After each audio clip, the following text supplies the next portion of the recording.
Hi, my name's Kent. This is a Toro Dingo 525 narrow track. I've had it about 8 years, got 1,700 hours on it. I'm going to show you how to get it up off the ground, replace the track, replace the front idler wheel assembly.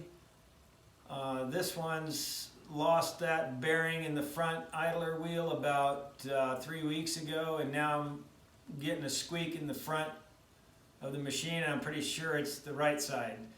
So I'll show you how to verify what the problem is and how to fix it. Total time is probably half an hour, 45 minutes, and that saves a bunch of track up off the ground. And the way I was able to do that is I put a couple of 4x4s underneath the bottom of the machine back here, push down on the front bucket, and it lifts the front of the machine off the ground. Then I'll come around and do the same thing in front here and put a couple 4x4s under the front of the machine. Now I can see if this is the problem by starting up the machine and checking that wheel.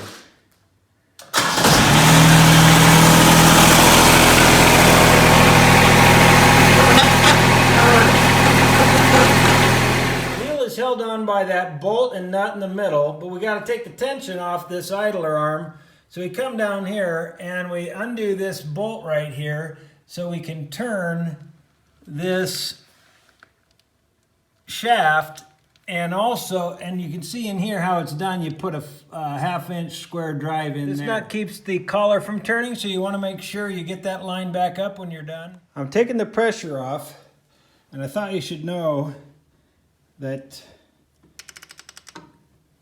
the way you turn a screw, usually you're pushing down to the right, and that's tightening things up. But in this case, it's opposite.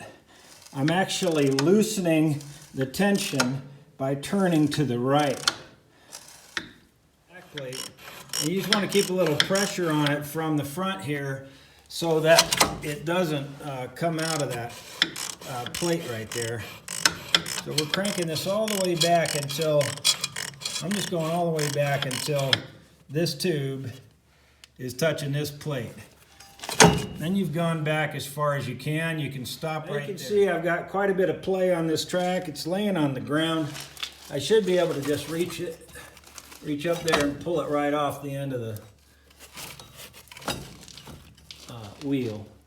So I've got the track out of the way, and now I can inspect this wheel even further, and you can see just from looking at it that this thing is loose. The bearings are totally shot.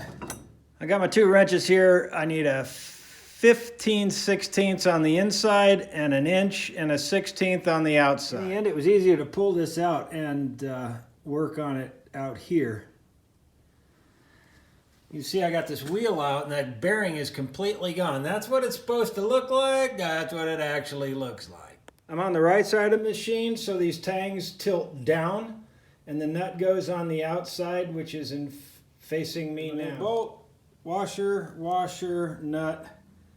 I'm just tightening this down snug. We got a lock nut on here so that it won't go anywhere.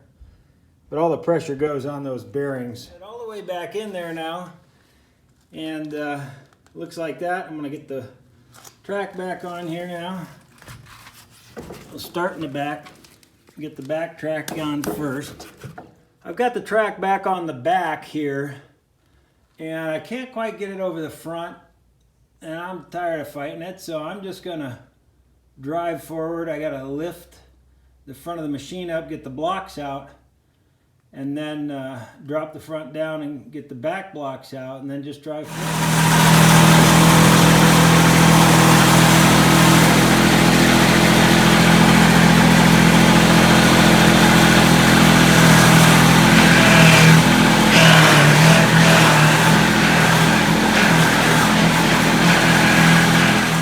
Tighten up the spring, and I want to go back to where there's 2 3/4 inches of space between the end of that tube and the spring. The machine's on the ground now. I'm just tightening up the spring. Remember, we're going the opposite way. Normally this would loosen something. In this case, it tightens. I've been using a cheater bar to turn this wrench because it gets pretty tough at the end here. I just came around to where this collar lines up with the hole, so now I'm going to check the dimensions and see where we're at.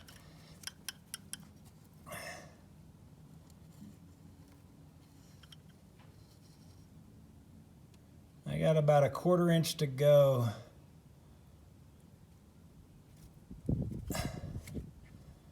I'm gonna have to crank it around one more time, I think. I think I got it close enough. I had to go twice around more. Now I'm within 1/8 of an inch.